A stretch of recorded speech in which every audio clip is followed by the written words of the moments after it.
اللہ تعالیٰ سے مانگا کرو اور باتیں کیا کرو. باتیں کرنے کے معنی یہ کہ جو تمہارے دل میں آ رہا ہے بے تکلفی سے اللہ تعالیٰ سے کہا کرو. بے تکلفی سے، یا اللہ میاں آپ میرا یہ کام کر دیجئے. کیوں اتنے تکلف کے پردے حائل کر رکھے ہیں تم نے اپنے اللہ تبارک و تعالیٰ کے ساتھ؟ ہر بات جو دل میں آ رہی ہے وہ کہہ دو. میں نے اپنے والد ماجد رحمۃ اللہ علیہ سے سنا، اللہ تعالیٰ ان کے درجات بلند فرمائے، کہ ایک بزرگ تھے، وہ بہت دعا مانگا کرتے تھے، یا اللہ میاں مجھے بہت سارا پیسہ دے دیجئے، بہت سارا دے دیجئے، تھوڑا نہیں بہت سارا دیجئے. تو وہ صاحب کشف بھی تھے، تو کہیں کشف ہوا کہ کیا تمہیں اتنا جو کچھ دے رکھا ہے اس کے اوپر تم اس اور مانگ رہے ہو اتنا سارا؟ جہاں اللہ میاں میں مانگ رہا ہوں اور مانگ رہا ہوں. کیوں مانگ رہے ہو اتنا سارا؟ کہ جی یہ شیطان مجھے ہر وقت تنگ کرتا رہتا ہے، تو میں اس لیے مانگ رہا ہوں کہ آپ مجھے ایک مرتبہ بہت سارا دے دیجئے.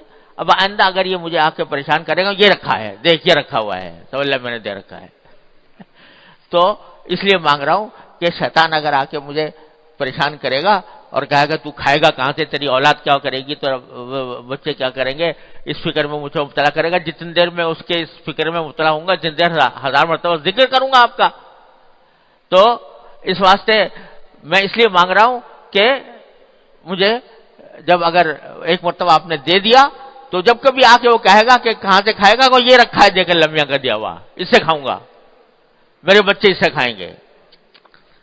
تو فرمایا کہ اس طرح اللہ تبارک و تعالی سے بے تکلفی سے مانگا کرو، اور جتنا بے تکلفی سے مانگو گے، بدتمیزی سے نہیں بھائی، ہاں بدتمیزی سے نہیں، بے تکلفی سے، کہ اللہ تبارک و تعالیٰ میرے خالق ہیں، میرے مالک ہیں، میرے رازق ہیں، میرے مولا ہیں، میرے سب کچھ ہیں، کیوں نہ مانگوں ان سے؟ جو میری حاجات ہیں میں ان سے کیوں نہ مانگوں؟ تو بے تکلفی سے مانگو، بدتمیزی نہ ہو، تو یہ کیا ہوگا؟ اللہ تعالیٰ کو بھی یہ ادائیں پسند آ جاتی ہیں، بے تکلفی کی ادائیں ہیں، اور اس کے نتیجے میں اللہ تبارک و تعالیٰ کے ساتھ تعلق اور مضبوط ہوتا ہے، اللہ تبارک و تعالیٰ کے ساتھ تعلق. کہ جب یہ کہتا ہے اللہ تعالیٰ دیکھتے ہیں میرا بندہ مجھ سے اس طرح مچل کے مانگ رہا ہے، ایسے مچل کر مانگ رہا ہے جیسے چھوٹا سا نادان بچہ اپنے باپ سے، ماں سے مچل کر مانگتا ہے، اس طرح مجھ سے مانگتا ہے. تو پھر اللہ تبارک و تعالیٰ تو ماں باپ سے کہیں زیادہ شفیق، کہیں زیادہ مہربان، لہذا وہ اس کی اس اداؤں کو بھی پسند فرماتے ہیں، اور اس اداؤں کے اوپر بھی مزید نوازش ہوتی ہے. لہذا اللہ تبارک و تعالیٰ سے رابطہ، اصل چیز یہ ہے، اللہ تبارک و تعالیٰ اپنے فضل و کرم سے یہ عطا فرما دے کہ اللہ تعالیٰ سے مانگو، اور بے تکلفی سے مانگو، مچل کر مانگو، اور اللہ تعالیٰ سے اس کے ذریعے اپنی جو تعلق ہے اس تعلق کو مضبوط کرو.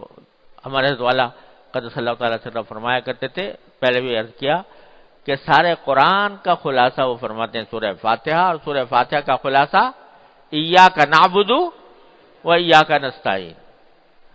اے اللہ ہم آپ ہی کی عبادت کرتے ہیں، آپ ہی سے مانگتے ہیں. پہلے ہی دن کہلوا لیا یہ قرآن کریم میں پہلے ہی سورت میں یہ بات کہلوا لی بندے سے، اور صرف نے کہلوا نہیں لی، کہا 5 مرتبہ کہا. 5 مرتبہ نہیں، کتنی مرتبہ ہو گئی؟ ہر رکعت میں ہوتی ہے، کوئی رکعت اس سے خالی نہیں. تو کتنی رکعتیں روزانہ ہوتی ہیں؟ اتنی مرتبہ کہلوا رہے ہیں اللہ میاں. کیوں کہلوا رہے ہیں؟ یہ ایاک نعبد و ایاک نستعین؟ ارے اس لیے کہلوا رہے ہیں تاکہ اس پر عمل کرو، مانگو اس سے، ہر چیز مانگو اللہ تبارک و تعالیٰ سے. ہمارے حضرت والا اللہ تعالیٰ کے درجات میں فرمایا کرتے تھے کہ دیکھو سارا قرآن بھرا ہوا ان اللہ علی کل شیء قدیر، ان اللہ علی کل شیء قدیر، ان اللہ علی کل شیء قدیر. اللہ تعالیٰ ہر چیز پر قادر ہے. یہ جملہ بار بار دہرایا گیا ہے قرآن کریم میں. کیوں؟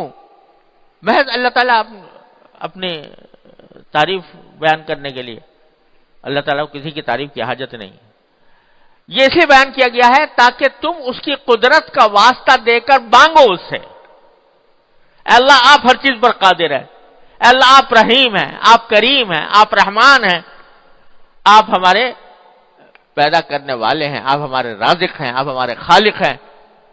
تو اللہ اور ہر چیز پر قادر ہے، تو میں آپ سے مانگ رہا ہوں، مجھے دیجیے. تو اس طرح اللہ تبارک و تعالیٰ سے جب بندہ مانگتا ہے تو اللہ تبارک و تعالیٰ ایسے بندے کو محروم نہیں فرماتے. تو جب بھی ایسی صورتحال پیدا ہو، یہ میں اس لیے عرض کر رہا ہوں کہ یہ تو ایک بات ہو گئی. حضرت والا نے فرمایا کہ دیکھو اب یہ کتاب آنے والی ہے تو میں نے اللہ میاں سے یہ عرض معروض کر لی. تو پتہ نہیں ہماری زندگی میں کتنے واقعات ایسے پیش آ رہے ہوتے ہیں کہ اس میں ہر لمحے پر اللہ تعالیٰ کی توفیق کی ضرورت ہوتی ہے، اس کی پناہ کی ضرورت ہوتی ہے. تو ایسے موقع پر اپنا رخ اللہ تعالیٰ کی طرف کر کے اس سے مانگنے کی عادت ڈالو.